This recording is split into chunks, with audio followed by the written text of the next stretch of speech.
خاوتي خواتاتي اهلا وسهلا مرحبا بكم يا جماعه الخير صحه مداركم وصحه فطوركم يعطيكم الصحه. Encore une fois, merci beaucoup pour vos soutiens. Vous ne pouvez pas imaginer à quel point nous sommes surpris. Pour le QG de campagne Tana, nous avons reçu énormément de messages, énormément de commentaires positifs, énormément de soutien, énormément de personnes qui nous disent allez-y, foncez, on est derrière vous. Je ne savais pas qu'on était aussi populaire. Je ne savais pas qu'on pouvait mobiliser toute une base. Cela prouve, Ejmaa, que si on a des idées, si on ose le débat, si on provoque le débat, eh ben, les Algériens et les Algériens peuvent nous soutenir. Parce qu'ils attendent uniquement une initiative, une alternative. Bédil, Jazaïr, Jazaïriet, Ami Haussou al-Bédil. Encore une fois, vous avez bien remarqué que nous sommes les seuls en campagne électorale. Les élections présidentielles, 7 septembre. La convocation du corps électoral, le 8 juin. La campagne électorale va se dérouler au mois d'août. On n'a pas attendu le mois d'août. Mais c'est la canicule, mais c'est le mois d'août, mais c'est l'annonce de M. Abdelmajid Tebboune pour commencer notre campagne électorale. Chaque jour, depuis le début de ce mois de Ramadan, on vous prépare des émissions et des capsules pour vous proposer des solutions concrètes aux problèmes concrets de notre pays. Donc pour le moment, nous sommes uniquement en digital, dans le monde digital, sur les réseaux sociaux, en attendant les autorisations nécessaires pour pouvoir rentrer chez nous, en Algérie, et concrétiser cette campagne auprès de vous, et j'espère que vous serez unis derrière nous. On peut gagner, on peut changer l'Algérie, à condition que le pouvoir actuel nous laisse réellement toutes les chances de le défier et d'entamer une compétition à la loyale.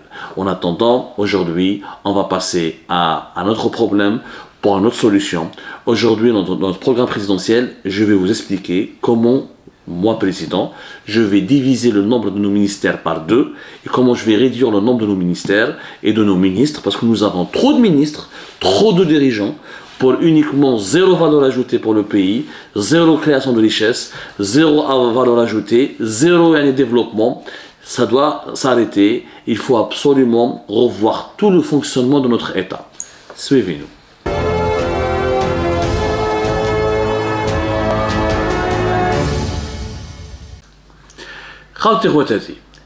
Est-ce que la belle comme les Fibladna, nous avons 33 ministères?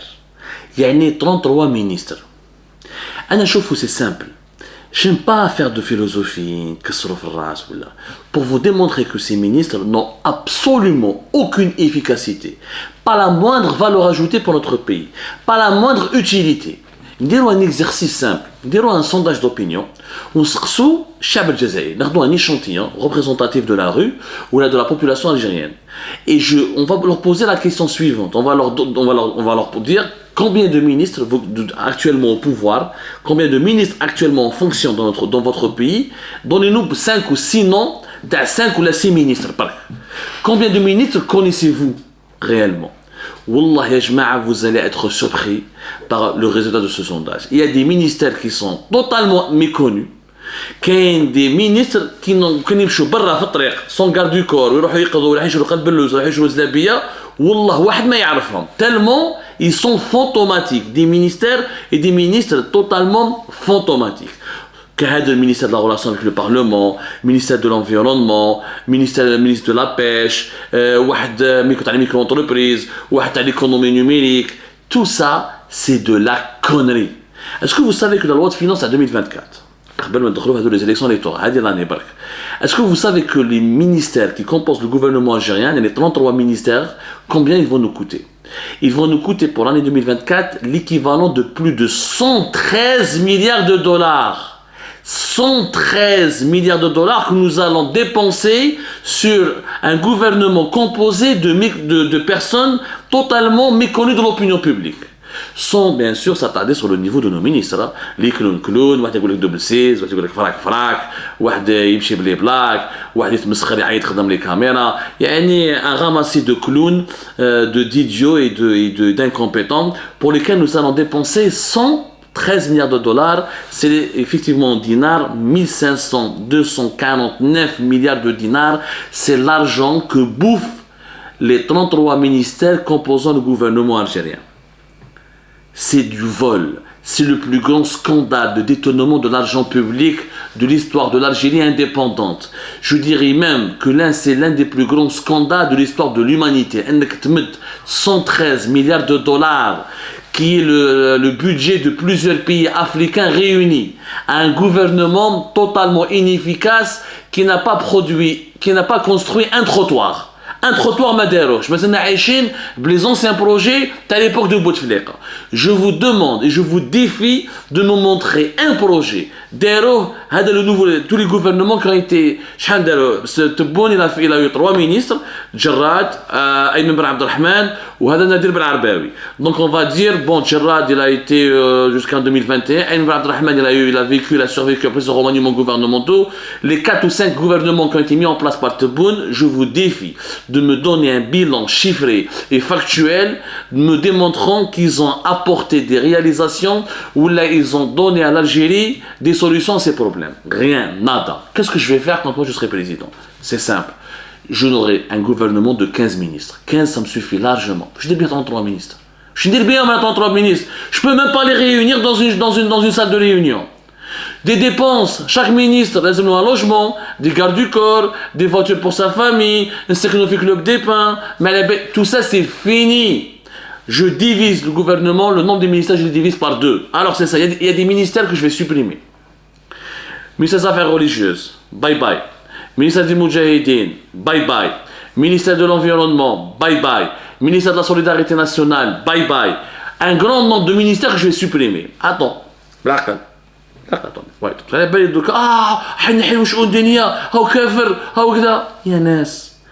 J'enlève le ministère des Affaires religieuses. Je ne vais pas enlever la religion de l'Algérie.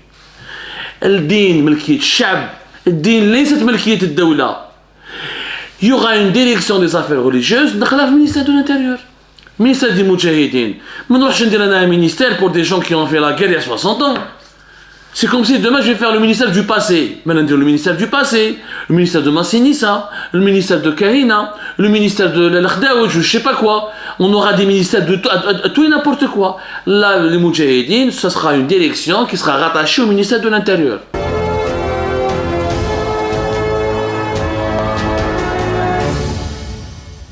Ministère de la Solidarité Nationale, je le supprime. Mais dis ministère de la Solidarité Nationale. La solidarité, elle appartient au peuple, comme la religion. Qui veut la solidarité? Il y a une petite élection au ministère de l'Intérieur. Ou les habits de la solidarité, les habits de restaurants, les habits de Jemaya. C'est une affaire de société civile. Au club des pains, c'est fini. Mais je garde dans une zone où il y aura des logements de fonction pour les ministres. Oui, mais ça ne sera pas que le départ, je vais le privatiser. Ça sera une zone touristique. Les ministres auront des logements de fonction, ils habiteront avec le peuple, dans les quartiers avec la population. Je préfère augmenter le salaire des ministres, je le dis. Je pense que les ministres en Algérie sont mal payés par rapport à leurs charges, par rapport à leur travail. Aujourd'hui, un ministre en Algérie touche 35 millions. Bli prime, quelques avantages, 40 millions, c'est très peu. Moi, je vais nommer de très bons ministres. Je vais essayer de débaucher des grands technocrates qui devront quitter des banques internationales, qui devront quitter des multinationales, qui devront quitter des sociétés où peut-être qu'ils touchent 70, 80 millions. Je préfère augmenter le salaire des ministres à 50 millions par mois. Parce que je suis club des pains. Un logement, ton logement pour sa famille, il n'y a pas besoin. Sauf dans des cas d'urgence, on va réduire les dépenses. Combien de cadres, combien de nombre de fonctionnaires nous avons? Nous avons 2 800 000 fonctionnaires. C'est énorme. 2 800 000 personnes qui sont payées à ne rien produire. Un fonctionnaire ne produit pas. Celui qui produit, ne produit pas de richesse. Celui qui procède et ceux qui produisent des richesses, c'est les ingénieurs, c'est les médecins, c'est les enseignants, c'est les chercheurs. Mais un fonctionnaire, il a fait le mot croisé, il a fait le domaine, il emmerde le citoyen à travers une bureaucratie lourde. Bien sûr qu'il faut avoir des fonctionnaires, mais 1,5 million, ça suffirait. Pourquoi on a besoin de 2 800 000? Il faut recaser tout ce monde-là, il faut réduire la lourdeur de la bureaucratie en Algérie. Il faut arrêter que l'État algérien est devenu une machine à laver qui bouffe tout le temps de l'argent. Je vais réduire les dépenses. On doit revenir à moins de 60 milliards de dollars de dépenses de l'ensemble des ministères du gouvernement. Et 60 milliards de dollars, c'est déjà énorme. Une question m'a été posée un jour, mais Comment on peut déterminer le nombre des ministres par pays? D'abord, ça dépend de la population du pays. Un pays qui a 1 milliard d'habitants comme la Chine, ou la 300 millions d'habitants comme les États-Unis d'Amérique, ou la 80 millions d'habitants comme l'Allemagne, ou la 120, ou la Malabélie, 200 millions d'habitants comme l'Indonésie, ne peut pas être traité comme un pays qui a 45 millions comme l'Algérie. Deuxièmement, c'est la création, sa richesse économique. Le PIB de l'Algérie, il est de même pas 200 milliards de dollars. Où le fonctionnement de l'État, il dirait 113 milliards de dollars. C'est-à-dire que plus de 50% de la richesse nationale est consacrée au salaire des ministres, au fonctionnement, aux frais de fonctionnement de leur ministère, au nombre des fonctionnaires qui sont mis à leur disposition, à leurs prestations, à leurs privilèges sociaux, à leurs allocations. C'est anormal. Il faut être fou pour faire ça. On n'a pas besoin. Par exemple, je vais faire un grand ministère de l'économie. Je vais faire le ministère des Finances, je vais faire le ministère de l'Industrie ou je vais faire le ministère du Commerce. On a un seul grand ministère, mais le ministère de l'économie. Je vais faire un autre grand ministère, le ministère des équipements. Je vais faire l'habitat, les travaux publics, les transports et les télécommunications et la poste. Le ministère de l'Intérieur, on a fait les Moudjahidines, les affaires religieuses, le ministère des Sports et de la Culture, je les laisse. Le sport, c'est important pour le bien-être de la population. La culture, c'est ce qui nous reste lorsqu'on perd tout. La culture, c'est très important pour un pays, pour le rayonnement d'un pays. Ça, oui. Mais le ministère de l'Environnement, il va devenir un secrétariat d'État, par exemple, rattaché à un autre ministère. On va professionnaliser l'action gouvernementale. Il faut que l'État algérien soit géré comme une entreprise, avec des bilans, avec une obligation de résultat, avec des objectifs de performance. Mais si je donne de l'argent à des ministres qui ne rapportent même pas 10% que ce qu'on est en train de leur donner. Alors je vais bien payer un ministre. Je suis prêt à l'élever même jusqu'à 60 millions de centimes par mois. Je suis prêt à doubler les salaires des ministres, mais à condition qu'il y ait un bilan, des comptes rendus. Il faudrait qu'il y ait chaque semaine des conférences de presse, des auditions parlementaires, des auditions filmées à la télévision, où il pourrait même avoir un débat citoyen.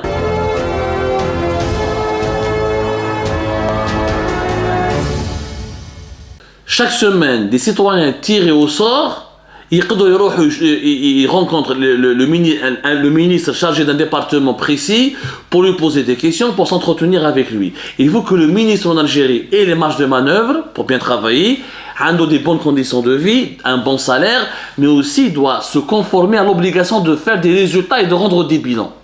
J'aurai un Premier ministre qui est un véritable capitaine d'équipe, qui doit bouger, qui doit travailler, qui doit être présent sur le terrain. Et une dernière mesure, plus personne qui sera âgé de plus de 70 ans ne va travailler pour l'État.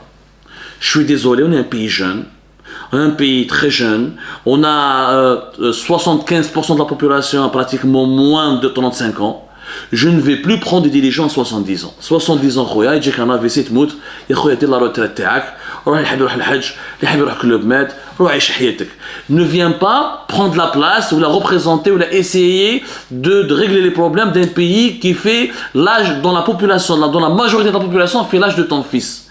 Plus personne au-delà de 70 ans, ni un général, ni un ministre, ni un secrétaire d'État, ni un chef de cabinet. Bye bye.